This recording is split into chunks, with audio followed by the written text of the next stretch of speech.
The History of Raven Rock, Volume 3, by Lyron Taleno.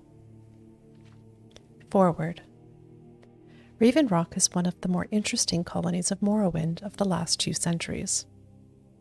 So much has happened to this tiny town in such a short amount of time, and so many lives have been affected by it, I felt it necessary to describe its rich history within these volumes. During my research, I lived in Raven Rock for almost 3 years and got to know many of my fellow Dunmer who call Raven Rock their home. I hope that my readers will appreciate the amount of fortitude and perseverance that it must take to endure life in such an inhospitable and untamed land. All was going well in Raven Rock until 4th Era 95, when an attempt on Leryl's life was made without warning. Fortunately, the attack was unsuccessful thanks to the prowess of the Readingoutloud Guard. Under questioning by Captain Moden Velith, the assassin was revealed to be Villar Ulan of House Lalu.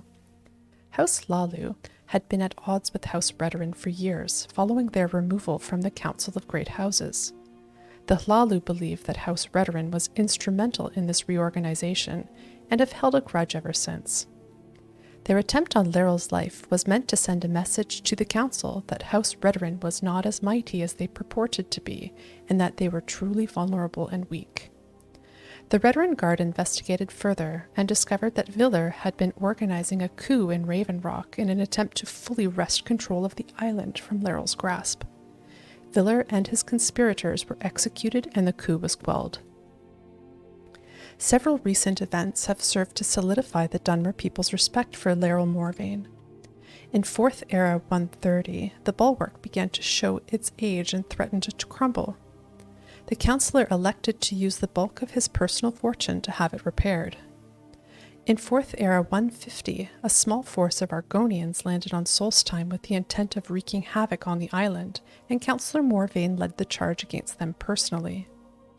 And in 4th Era 170, when the ebony mine finally began to dry up, he drained the remainder of his coffers, keeping the people fed.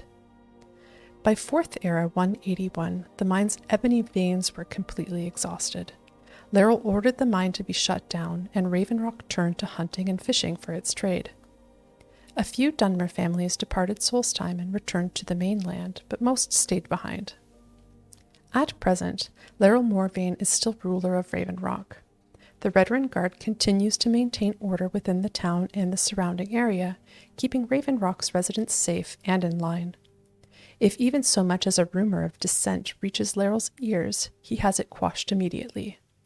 He's well aware that there may be a few Hlalu loyalists still present among her population that would like to see him dead.